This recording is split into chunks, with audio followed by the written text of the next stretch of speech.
비트코인이 힘을 좀 써주면은 즐거운 주말이 될 수 있을 터인데 안타깝게도 비트코인과 암호화폐 시장은 오늘도 약세. 그럼에도 불구하고 관련된 소식들 들고 인사를 드려보고 있는 크립토 마토입니다. 오늘 딱 보시면은 미국 달러가 큰 폭으로 하락하고 있습니다. 굉장히 긍정적인 신호라고 볼 수가 있겠는데요.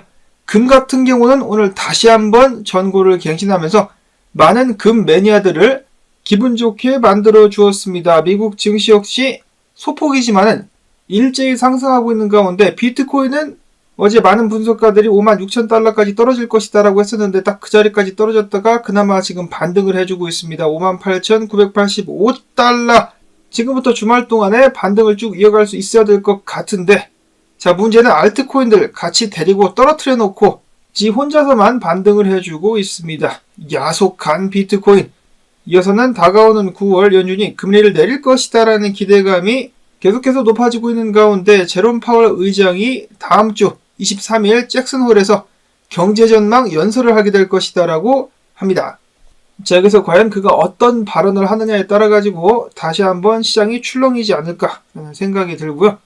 이어서는 제가 어제 영상을 내보낸 후에 이런 기사가 나오기도 했었습니다. 코인데스크 측에서는 밝히기를 최근 며칠간 암호화폐 시장이 이유 없이 하락하고 있다. 이번 하락세 뚜렷한 촉매제가 보이지 않는다라고 이야기를 했는데, 누군가는 팔았기 때문에 비트코인이 떨어지는 것이겠죠. 아무래도 최근에 비트코인을 대량으로 움직였었던 미국 정부가 비트코인을 판매한 것이 아니겠느냐. 자, 물론 어제는 어떤 분석가가 아니다, 코인베이스 쪽에 수탁을 맡겨놓은 것이다 라고 예측을 하기도 했었는데요.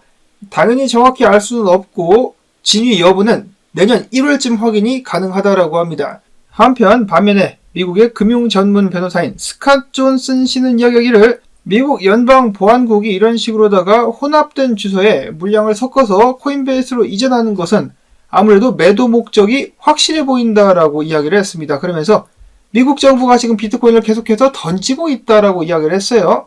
그렇기 때문에 비트코인이 지금 떨어지고 있는 것이겠다. 바이든 할아버지가 암호화폐 투자자들에게 마지막까지 엿이나 먹으라고 엿을 주고 있는 것이다 라고 이야기를 하고 있는 것인데요. 그뿐만 아니라 민주당 측에서 주최를 했었던 카말라 해리스 부통령에게 암호화폐 정책 추진을 촉구하기 위해 마련되었었던 타운홀 미팅에 카말라 해리스 캠프 측에서는 단 한 명도 참석을 하지 않았다라는 소식 나왔습니다. 심지어는 쫄따구조차 참석을 하지 않았었다.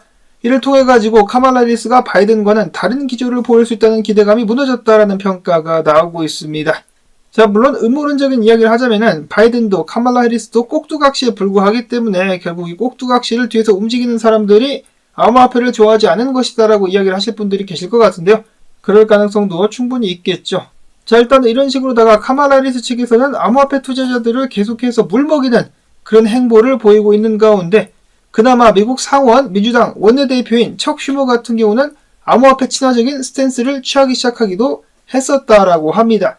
미국 민주당 내에서도 변화가 일어나고 있는 것일까? 미국 민주당의 원로격이라고 볼 수 있는 낸시 팔로시가 그래도 암호화폐 관련된 법안 투표 때 암호화폐 쪽에 손을 들어줬다라는 것, 그런 점도 약간의 희망이라고 볼 수는 있겠습니다. 자, 한편 트럼프 같은 경우는 만약에 본인이 당선되게 된다면 대통령직 인수위장의 친암호화폐 인사인 켄터 피츠제럴드의 CEO 하워드 러트닉을 임명하겠다라고 밝혔습니다. 그는 최근 있었던 비트코인 컨퍼런스에서 앞으로 20억 달러 규모의 비트코인 금융사업을 추진하겠다라고 밝힌 바가 있습니다. 확실하게 친암호화폐 행보를 이어가고 있는 도널드 트럼프. 최근에 근데 카말라 해리스가 지지도에서 트럼프를 앞섰다는 소식이 나오고 있는 가운데, 트럼프의 장남 같은 경우는 신규 암호화폐 사업 관련된 텔레그램 채널을 오픈하는 등 새로운 사업에 관심을 가지고 있다라고 합니다. 지금은 선거에 신경을 써야 될 때가 아닌가. 이어서 알서럴 헤이즈 최근에 의견들을 많이 제시하고 있는데요. 그는 이야기하기를 법정 화폐 시스템이 붕괴될 시 비트코인으로 자금이 유입될 수 있다라고 밝혔습니다. 특히나 최근까지 큰 문제아리를 하고 있는 일본의 중앙은행과 미국의 연준이 달러와 엔화 금리 차이를 좁히지 않는다면 자산시장에서는 계속해서 레버리지가 축적될 것이다. 이 과정에서 만약 법정 화폐 시스템이 붕괴되거나 공급이 한정된 자산을 추구하는 유동성이 증가한다면 비트코인 가격은 상승할 것이다 라고 전했습니다. 근데 중앙은행들이 버티고 있는 한 법정화폐 시스템이 붕괴될 가능성은 그닥 크지는 않겠죠. 그가 이야기했었던 유동성 증가로 이어질 가능성이 높지 않을까. 자, 다음으로는 어제 비트코인 현물 ETF에 1110만 달러가 유입이 되었는데요. 블랙락에서는 순유입이 없었습니다. 이어서 2분기 동안에 비트코인 가격이 죽을 쓰고 있긴 하지만 그래도 ETF에 대한 인기는 꽤 높았었다라고 K33 리서치의 수석 분석가는 이야기를 했는데요. 6월 30일 기준 1199개의 기관이 미국 비트코인 현물 ETF에 투자를 하고 있다. 이는 전분기 대비 27% 늘어난 수치다라고 밝혔습니다. 계속해서 인기가 높아지고 있는 비트코인 현물 ETF, 그 중심에는 블랙락이 있다라고 볼 수가 있겠는데요. 그들이 보유한 자산이 드디어 그레이스케일을 처음 넘어섰다라고 하네요. 비트코인과 이더리움 면에서 보유 측면에서 그레이스케일을 제꼈다. 다음으로는 피델리티 등등에서 그레이스케일을 제낄 수 있기를 바라보고 이어지는 비트코인 동향 및 분석을 보도록 하겠습니다. 비트코인이 계속해서 와리가리를 치고 있는 가운데 큰손과 장투자들은 축적을 재개했다. 자, 물론 지난 며칠 동안 나왔었던 소식과 비슷한 것이라서 지겨우실 수도 있겠습니다만 그래도 도움될 만한 부분이 있기 때문에 잠깐 읽어보도록 하겠습니다. 그레스노드 책에서는 이야기하기를 축적 추세 스코어라는 지표가 있는데 이게 최근 최대값인 1.0포인트에 도달을 했다라고 합니다. 이는 대형 기관 및 고래 투자자들이 현재 낮은 가격을 활용해서 비트코인을 꾸준히 매수하면서 다시 강력한 축적 추세로 전환하고 있음을 의미한다라고 하는데요.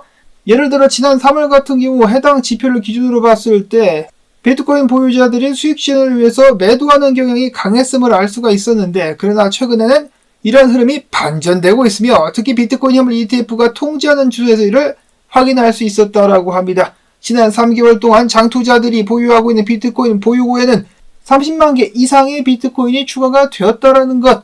여러 정보들 및 개미들이 비트코인을 던지고 있을 때 기관들 및 고래들은 비트코인을 계속해서 모으고 있다는 것을 기억해야 된다라고 글래스노드 측에서는 밝혔습니다.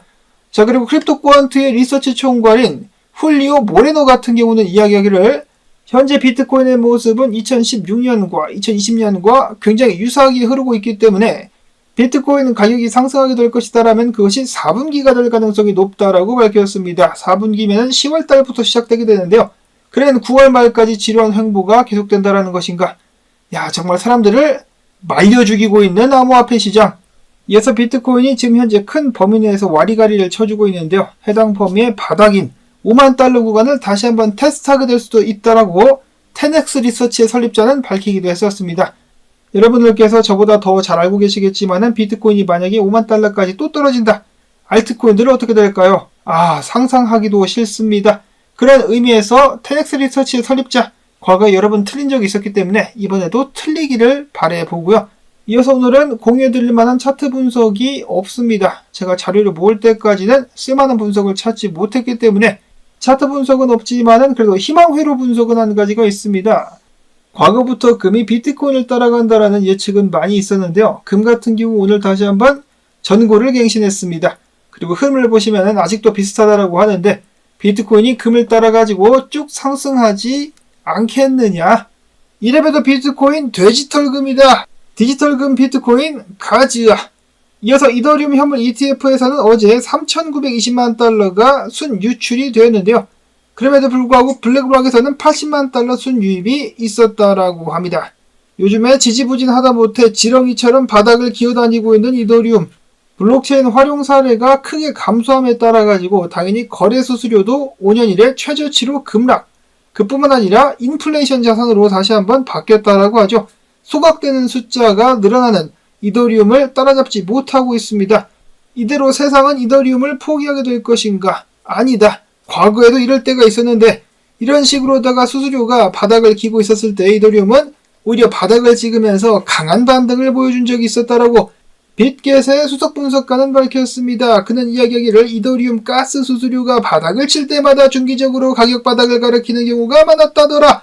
이더리움 가격은 이러한 사이클 이후에 강력하게 반등하는 경향이 있었으며 이런 시기가 금리 인하 사이클과 맞물리면 시장이 더욱더 많은 수익을 얻을 가능성을 제공한다라고 밝히면서 희망 회로를 이어갈 수가 있었습니다.